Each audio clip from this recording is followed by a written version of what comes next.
Throughout my career, I've constantly thought about the fact that men have been running the wine industry for 8,000 years, and women started to run parts of the wine industry, very small parts of the wine industry, like 30 or 40 years ago.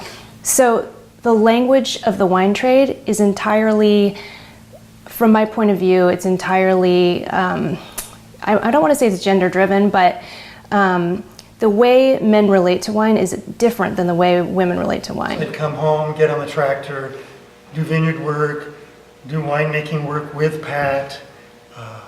So that was really a very cooperative partnership. And I think, obviously, without the two of us, we never could have done it. I think over the years, the women in the industry have gotten far too little credit. Being a woman in the wine industry, and especially one of the founding women, can I ask, did you feel any sort of sexist or any barriers because of that? If so, we didn't acknowledge it. Of course, I think everybody thought that the big industries, be it wine or something else, that it was the male that dominated. Mm-hmm. But believe you me, that women were definitely there too. Behind the scenes maybe, but there. Well, I think the women play a big part in it. There's no question that the women play a big part in it. Kina Erath, Dick Erath's wife, started the first tasting room. Yeah, I think that I worked harder and maybe spoke up a little louder just to make sure that my voice was heard. I think I was laughing because Louisa Ponzi once said that Lynn Penner-Ash, she's so strong, and I didn't know whether that was a positive or a negative. And so I confronted her on one. So I says, what do you mean by that? And she goes, well, I used to find you kind of aggressive, but now having taken over the realm of my parents' winery, I realized that women have to be much more aggressive to be able to get what they need to get done. And so she now recognized that as a strength rather than a negative. But at the time, it was interpreted as a negative.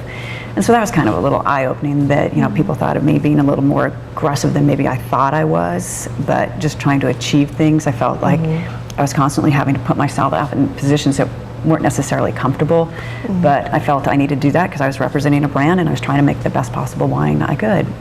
Being a woman in the wine industry, I think it's just like being a woman in the world. Anywhere else, you encounter, you have less favorable situations, and you have, and then you just are a lot of the time, and you're not consciously aware of being a woman until somebody else points it out, or until, a truck driver asks for a man to unload his truck.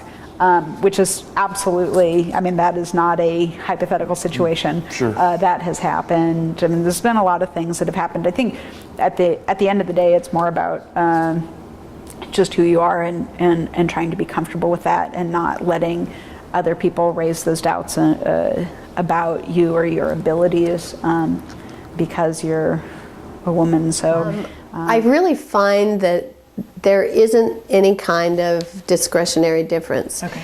You earn your stripes by the quality that you present and the way you present yourself. And I have not seen anybody say, well, it's just a woman. No. We're often we're harder on women than we are men. Men can get away with a lot. And so I think sometimes the perception is that Lynn is very focused and very direct, where a guy can get away with that.